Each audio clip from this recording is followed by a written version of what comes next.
Thinking about buying a new construction home? If you don't know what to expect, you could run into unexpected delays or even regret not choosing the right options from the start. But don't worry, because I've got you covered. In today's video, I will be taking you through the entire process, step by step, of buying a new construction home.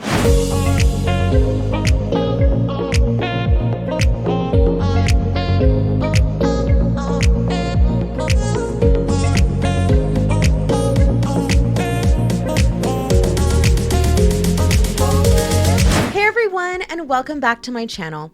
My name is Rebecca Arscott and I am your trusted realtor here in New Mexico. Today we are going to be talking about the step-by-step process of buying a new construction home. Whether you're building from scratch or choosing a move-in ready home, this video is going to help guide you so that way you can navigate the process with confidence. All right guys, let's get into it. Step number 1. Before you even step foot into a model home, you want to make sure that you have a realtor who specializes in new construction homes. And here's why. They will be there to help you navigate through the process as well as go through all of the fine print so that way you can avoid as many pitfalls as possible. Another great reason to hire a realtor is you don't have to pay for it. That's right. Most builders have a budget set aside to cover the costs for paying a buyer's agent commission. So that way, that is one less thing that you have to worry about. If you were to go the resale route and buy a home that is on the market, a typical seller may or may not pay your buyer's agent's commission, which means that it may come out of your pocket. But when it comes to choosing new construction homes, that is simply something that you are not going to have to worry about most of the time. You definitely want to make sure that that's something that they'll cover, but for the most part, it is included. So that's something you can check off your list and not have to worry about. One thing that you do want to keep in mind is that if you do decide to get a realtor, you want to make sure that they are with you when you first visit the model homes. They need to make sure that they register you as their client. That way they are included in all of the process if you do decide to go with that builder. There's going to be a lot of communication that's going to be sent out, and it is going to be imperative that your realtor is included on all of the communications throughout the entire process. Many of these new build homes can take anywhere between 6 to 12 months of being built from the ground up. So you want to make sure that your realtor is in the know, and the best way that you can do that is making sure that they are coming with you at least on the very first visit. The great part about having a real estate agent who specializes in new construction is that you will also get access to communities of new build homes that are not typically listed on your standard traditional listing website. This is a huge upside because a lot of these types of realtors will also get access to up-and-coming communities or up-and-coming builds, and they will be able to get you in line first. They will also be able to help you negotiate builder incentives, upgrades, and even your closing costs. Working with a realtor will also help you understand the contracts, the timelines, and any possible delays. Builders typically have their own contracts, so you want to make sure that you have somebody who's walking you through every single line of those contracts, reading all of the fine print so that way you know what is going on and what you're signing up for. Bottom line, don't go at it alone. Remember, a builder's rep works for the builder, not for you. Step number 2. Even if a builder has a preferred lender, that does not mean that you have to use their preferred lender. In fact, you should always shop around to make sure that you know what all of your options are. A lot of builders will offer incentives like closing cost assistance and buying down your interest rates, but that does not necessarily mean that that is going to end up getting you the best deal at the end of the day. So that's the reason why you want to keep your options open and shop around and compare outside lenders to their preferred lenders. Here are some of the types of interest rates that you will see when dealing with new construction homes. The first interest rate you'll hear about is called a rate lock, and that means that you will be able to lock in your rate so that way you are protected in the event that the interest rates do rise before closing on your house. Another type of interest rate that you're going to hear about is called a floating rate. Rate can go up or down based on the market. It is a little bit more risky, but if the rates do fall, then you can take advantage of the lower rate. Next is going to be the rate lock extensions. You want to make sure that you ask the builder if they do rate lock extensions. If construction takes longer than expected, you will not have to worry about losing the rate that you've locked into. Some lenders do offer rate lock extensions, but they may come with a fee. Always ask your lenders about their new construction loan programs as well. Some offer special financing for homes that are still being built. So always ask. Step number 3, this is where the fun begins. Touring model homes and choosing your builder is the fun part of the process. Don't want to get distracted and get shiny object syndrome by all the fancy upgrades, because you are going to see some stunning model homes that are going to make you want to just drop everything, drop all your plans and move in that day. But here's the thing. What you see is not always what you get. You cannot base your decisions on what the model home looks like. The model homes are meant to upsell you. Most of these model homes are going to be all of the upgrades to showcase what these builders can do. That is why it is going to be important that you find out what is included in the base price. You can always ask a sales rep to give you a list and a breakdown of what each price point includes, because not all of them are the same. Another thing that you're going to want to ask is what features are considered upgrades and how much that's going to cost you. And of course, we mentioned this earlier, you want to find out about what builder incentives are available. Sometimes these builders will have incentives available regarding upgrades. So keep your eye out for that and ask your realtor, because they should also be able to find this information out for you. That way, when you're designing your house, you can have the opportunity to take advantage of these builder incentives. Not all builders are built the same, no pun intended. But one of the first things that you want to look at is quality of work. What type of materials are they using? What are the reviews of the homes? Are they having a lot of resales on the market? Those are all questions that you're going to want to ask and things that you're going to want to pay attention to when it comes to choosing the right builder. Another question is going to be, what are their customization options? Not all builders offer the same amount of customizations.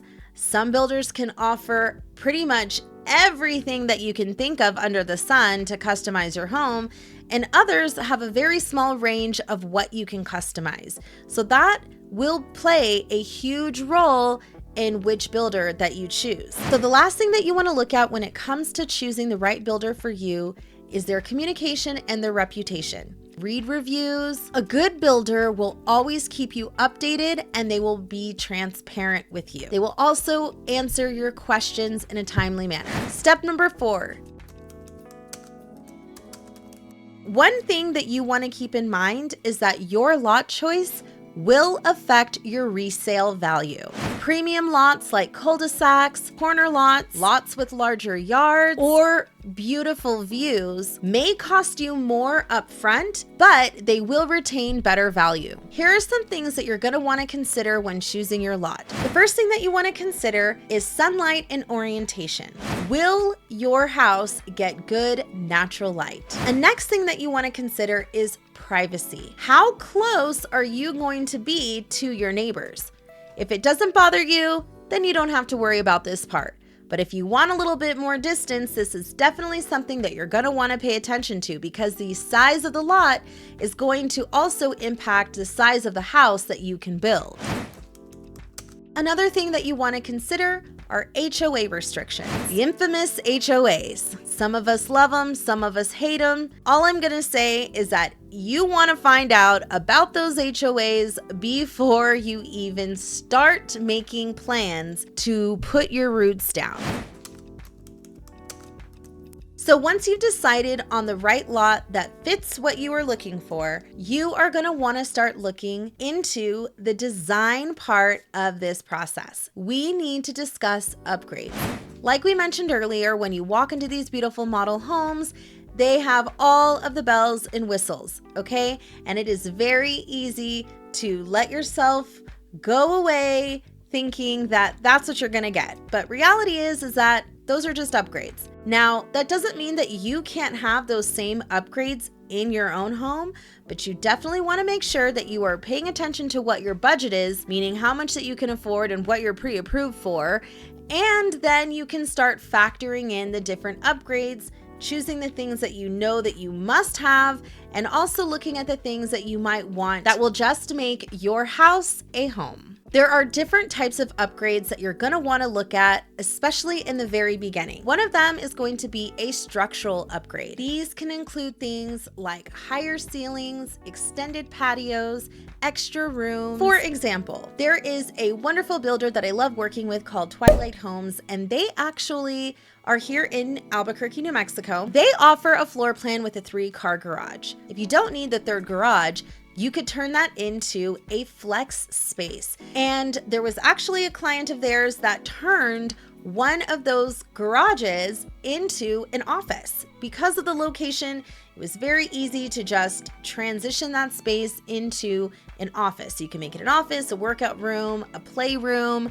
These are things that you want to be thinking of. And a lot of times when you go into a model home, they will usually have included the structural upgrades. But these decisions have to be made up front before starting your home. Here are some things you're going to want to keep in mind when it comes to budgeting for upgrades. But the first thing is going to be structural upgrades. The next thing that you want to think about is pre-wiring your home for smart tech. And the third thing that you want to keep in mind is quality over aesthetics. Remember, when you go through the pre-approval process, you will know how much you will be able to spend. So you always want to keep in mind that these customizations and upgrades and all of those types of things should be necessity first, and then things that you want later, because all of these costs add up and they can add up very quickly. I have created a free new construction guide. It is packed with tips and checklists to help you along in your journey when it comes to buying a new construction home. All you have to do is just scan the QR code or visit the link in the description to download your free copy today. The next thing that you want to look at are going to be cosmetic upgrades. These include things like backsplashes, flooring, and cabinet finishes, and they can often be added in later. Another thing that you want to keep in mind are going to be smart home upgrades. These could be extra outlets, under cabinet lighting, pre-wiring for security systems, and surround sound. All of these small changes can add a huge difference and can be a really big convenience to you in the long run. You also want to make sure that when choosing these upgrades that it's going to increase the value of your home in the event that you do choose to sell later down the road. It's very smart to start thinking about those things now. Even if you don't plan on moving in the future, life can change and things can happen and you may end up selling your home. That is why it's going to be very important that you think about all of these things now versus waiting until after the fact when there's not really much that you can do about it. Oh yes, many people assume that brand new homes do not need inspections. Even new homes can have defects, and you want to make sure that you catch all issues before it's time to close. When it comes to inspections, there are going to be 3 different phases that you might want to have an inspector come out and look at your home in the process of being built. First one will be the pre-foundation phase. This is when an inspector will go in and check the soil, the grading, and the drainage. The next phase that you might want to have an inspector come in and take a look is going to be during the pre-drywall phase. This will ensure that your plumbing, electrical, and HVAC are all installed correctly. And lastly will be the final inspection. You're going to want to have an inspector come in and do a walkthrough to ensure that there are no final issues. And you want to make sure that this is done before you close. That way, the builder can fix any of the issues that do come up in the inspection report before you sign those papers. Your lender will order an appraisal to be done to confirm the home's value. So you want to make sure that you do hire an appraisal once everything is completed. It's closing day, and here's what happens. Number one is you're gonna do your final walkthrough. You are gonna make sure that everything has been fixed and everything is correct before signing those papers. Number two, your closing documents. You are going to sign all of the paperwork and finalize your mortgage. Number three, you get the keys. Once everything is signed, you officially own your brand new home. See how easy that was? If you're serious about buying a new construction home and you don't live in New Mexico or in the Albuquerque surrounding areas, make sure to reach out to me anyways, because I can still help you find a new construction specialist that's in your area. You can do that by just scanning the QR code on the screen or clicking the link in the description. I will also have a link pinned to the comments below. If you found value in this video and it helped you with your journey on buying a new construction home, make sure to give it a like and subscribe to this channel for more new construction videos, as well as videos on all things real estate. And let me know in the comments, what is the #1 feature that you would want in a new build home? Thanks again for watching, and I look forward to seeing you guys in the next video. Take care.